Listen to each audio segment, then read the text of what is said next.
3,600 people have been murdered, slaughtered, butchered, executed, whatever word you want to put on it, in the first 100 days that Rodrigo Duterte has been in office in the Philippines. It's getting bad, people. I mean, let's just go over this. Let's see what's going on in your Duterte update. Now, it's apparently I'm getting to the point where I'm doing Duterte videos at least twice a week, and I'm not gonna stop. And I hope that more people become informed the more I do these videos. A lot of people don't know what's going on. This is seriously human rights violations.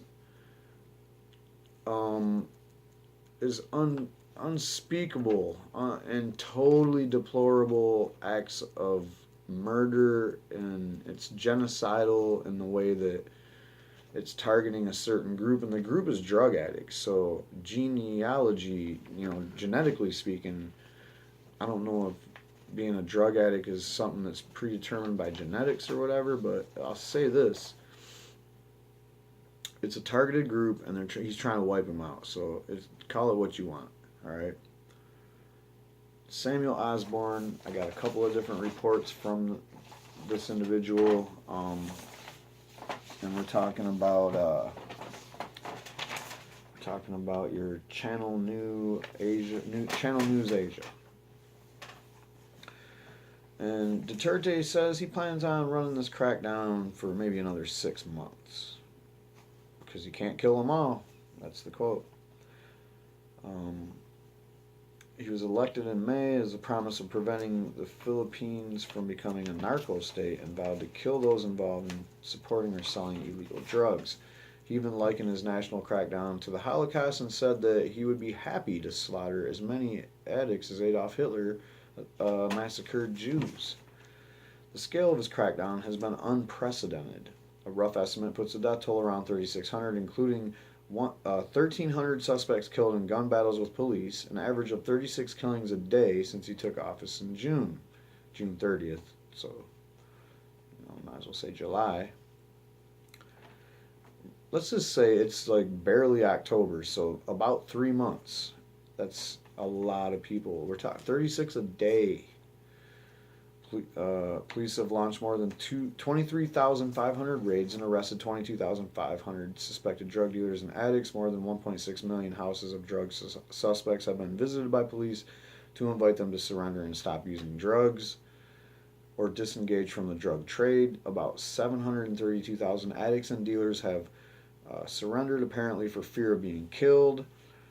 The sheer number has surprised Mr. Duterte and national police, prompting them to scramble for land and money to build rehabilitation centers. In a brazen act of just simple Duterte, this guy, I mean, it's almost like he is purposely begging for somebody to do something about it. And let me just tell you who. He wants the CIA to take him out. He wants his own people to form some kind of a assassination squad and take him out. On October 7th, he dared the United States CIA spy agency to try to oust him as he branded Western critics of his deadly war crime animals. They're the animals. The critics are the animals. And he vowed many more killings.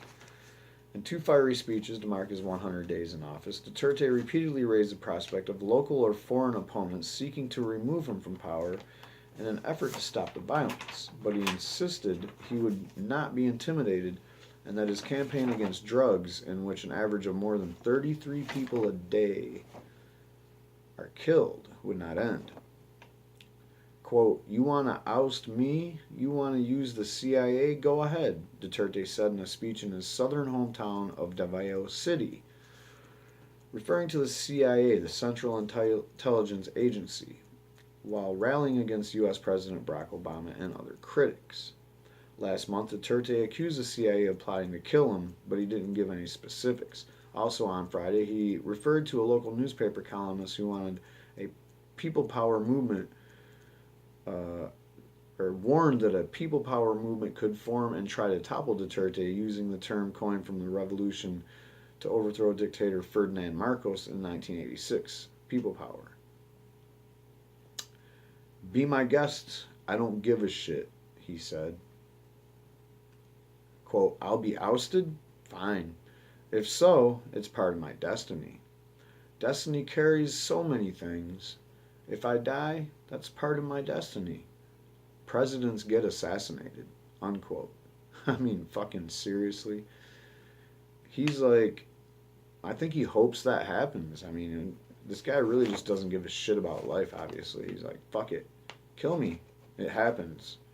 Leaders get assassinated. That's classic. Presidents get assassinated.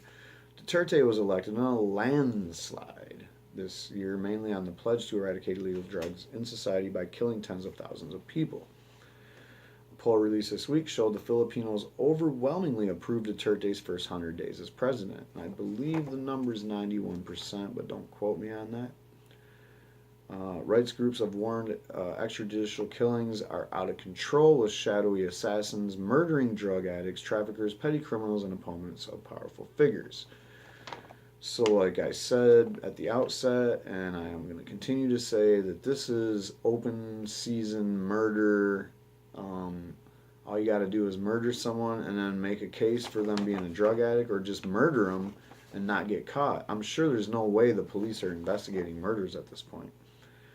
So it's anybody can kill anybody. It's a free-for-all. You don't like your neighbor, just fucking murder him. You know, throw a little cardboard sign next to him saying he was a meth head.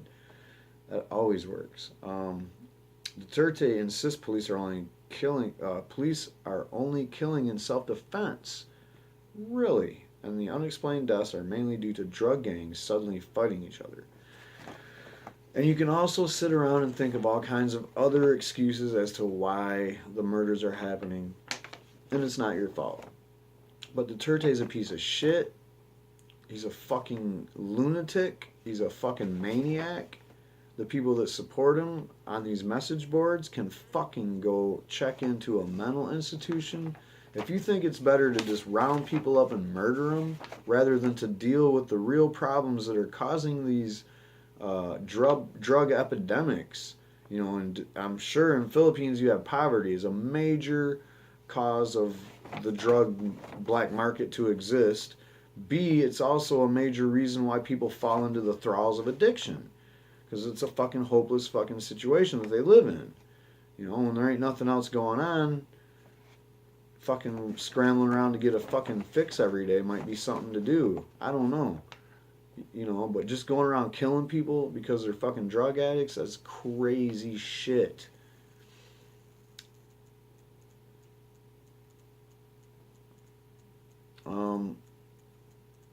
So I might have mentioned that the U.S. and the State Department and the rest of the U.S. government, in previous clips, I've been leading up to the story getting to where it is now. So Duterte is talking about ending our joint operations that we do with them in the Philippines. It's a Marines exercise, I believe, an amphibious exercise. We provide them with shitloads of aid to the tune of I don't know what the exact number is anymore, but it's over 30 billion and under 100 million. Over 30 million and under 100 million. I'm not sure the exact number, but we give them a shitload of money. We have troops in bases, and he's talking about getting rid of all that. Getting rid of the bases, telling the UN to fuck off if they got a problem with it. He told the EU to fuck off, and although he's talked mad shit about China being the reason why he's got this big drug epidemic in his country, he's basically invited them to the table on all kinds of negotiations to try to let China be more free in the region. And B, he is now going to Russia to buy weapons. He's like, fuck America, I don't even want to buy your weapons. I can go to Russia and buy there. And they're already in talks and negotiations on that front. So, and I don't even know why he's taking this weird stance about America, because nobody in America has really condemned him yet. That's the funny thing. We're sitting back like, shh, be quiet. Don't keep saying what you're doing. Don't keep saying all this crazy shit, and we'll just let you keep doing it. We'll keep giving you money. We'll keep doing these exercises. We're not saying nothing about it. Obama barely made a peep. Didn't even criticize him. And somehow Duterte's still like, hey, fuck you, fuck the CIA, fuck everything about America. I think he just has something in it. He just don't like us. Um, Duterte insists the police are just killing people in self-defense. I mean, come on, man. You can imagine there's other reasons and excuses you can give. But he apologized for his Hitler reference. He said he was empathetic about wanting to kill millions of addicts. I have no idea what he meant by that. Oh, emphatic. Although he apologized for his Hitler reference, he was still pretty emphatic about killing millions of drug addicts. He promised there would be no let up. This was just Friday. Um, the drug campaign will not end. It will result in so many deaths, and I do not apologize for it, he said in Davao.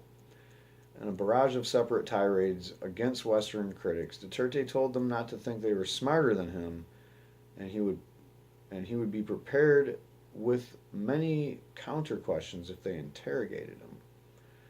Quote, if they are unable to answer, son of a whore, go home, you animal. I will kick you now. Don't piss me off. It cannot be. They are brighter than me. Believe me, he said.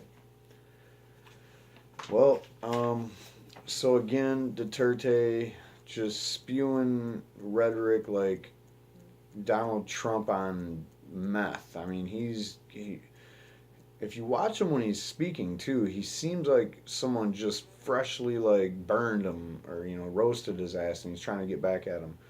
I mean, this guy is a fucking maniac. He has given immunity to anybody for murder in the name of this drug war, and said even if the international police of some sort, I guess that would be America. I mean, who else is the international police? The United Nations don't really act on shit like this. I mean, this guy's not a dictator, so we don't do anything unless it's dictators. Gaddafi, Saddam. Now we're trying to unplug Assad or whatever. I mean, if you're not a dictator, you can pretty much talk as much shit as you want. And again, I go back to a previous clip I made and remind you that America is sitting here just chilling, not condemning, not criticizing too much what's going on in the Philippines and the new president. Our aid package is still there. We did do the amphibious joint exercises that started on October 3rd or 5th or something like that. We're doing those. That's going on.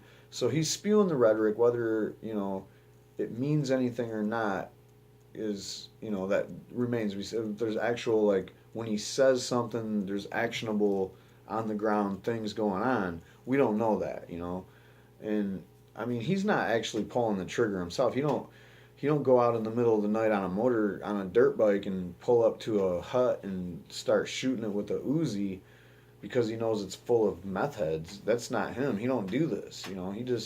He just spits the rhetoric and shit happens. It's dangerous. It's incendiary.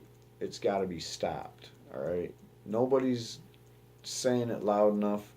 Hey, stop. No, they're saying, hey, shh, don't.